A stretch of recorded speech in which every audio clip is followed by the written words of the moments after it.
Starting on December 1st, we are counting down to Christmas with the best 25 Christmas movies of all time.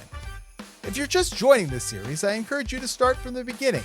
And if you enjoy Christmas content all year long, then click on that subscribe button. Number 9. Scrooged. Bill Murray plays a selfish TV executive who is forced to face the ghosts of his past, present, and future in a unique retelling of A Christmas Carol. It's also the final version of that classic story on my list. Did I forget something, big man? God bless everyone. This is Scrooged. Television executive Frank Cross is betting on his big Christmas Eve broadcast of A Christmas Carol to bring in the high ratings. Cold, bleak Christmas. 10 o'clock. IBC presents live via satellite from New York, Charles Dickens' immortal Christmas classic, Scrooged, starring Buddy Hackett, Jamie Farr, the Solid Gold Dancers, and Mary Lou Retton as Tiny Tim. Hosted by Sir John Houseman, Scrooged.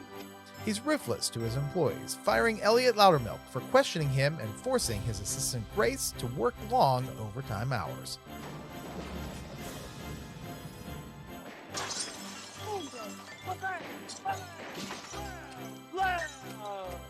I don't mind you hitting me, Frank, but take it easy on the Bacardi. That night, Frank is visited by his former mentor, Lou Hayward, who warns Frank that he shares a similar miserable fate unless he changes his ways. When Lou disappears, Frank's phone mysteriously calls his ex-girlfriend Claire. Frank, surprised to hear her voice, leaves a frantic message. Right now, something terrible has happened.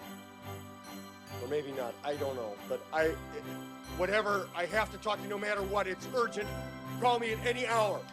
Unlike the traditional story, the ghosts visit Frank throughout the day. The ghost of Christmas past drives Frank in a taxi, visiting him as a young boy watching television, receiving a side of veal instead of a train. A choo-choo train?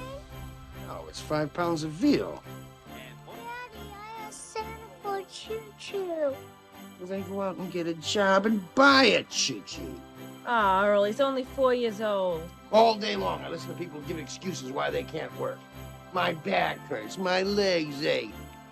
I'm only 4. He forces Frank to revisit his first time he met Claire and why she calls him Lumpy, and ultimately how Frank's quest for power and wealth ruined their relationship. Hello, Frank.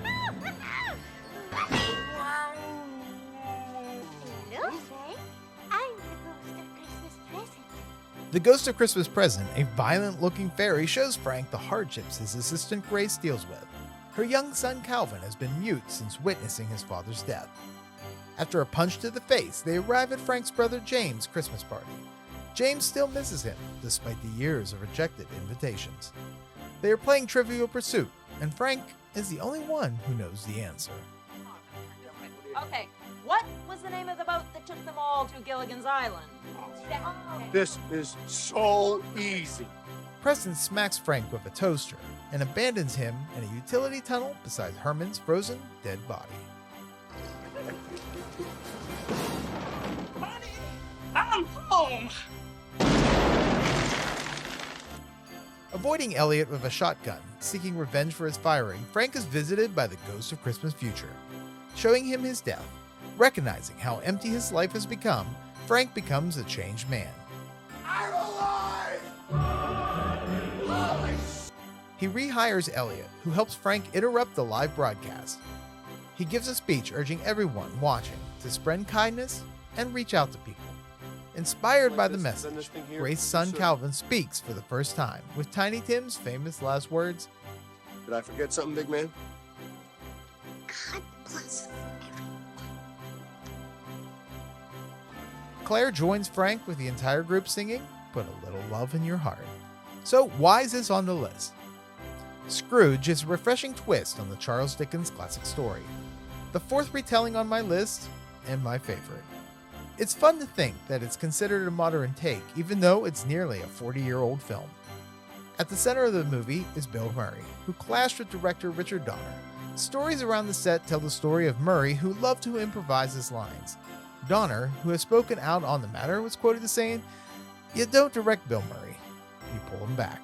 Looking back at reviews from 1988, it seems that the last 10 minutes of the film featuring Frank giving his redemption speech weren't well received.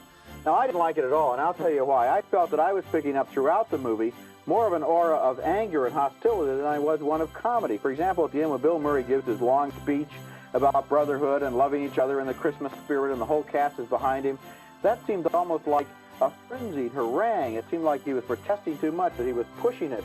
It didn't have any gentleness or any real warmth in it. It seemed like a guy having a nervous breakdown instead of having a Christmas message for us. And throughout the movie, I felt an undercurrent of a lot of anger and high tension throughout this film, rather than the humor you'd be looking for. I just don't understand that take. I love this ending. It says so much that other versions of A Christmas Carol don't. Frank Cross is not only a changed man, but we hear his apology for who he was. Now, I believe it's gonna happen to me now. I'm ready for it. And it's great. It's a good feeling. It's really better than I felt in a long time. I'm ready. Have a Merry Christmas, everybody. The movie's not afraid to be weird and to tell Frank's untraditional redemption story. The ghosts are effective, yet they go for the laugh. However, the movie's not afraid to be dark. Frank mocks Claire for her work with the homeless, only to discover what happens if the homeless are not given help. What truly makes Scrooge stand out is his willingness to be honest.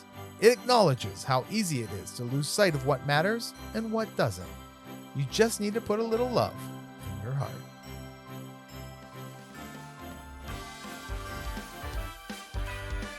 Tune in tomorrow as we continue counting down the top 25 Christmas movies of all time. I'm the Christmas Aficionado, and remember, stay off the naughty list.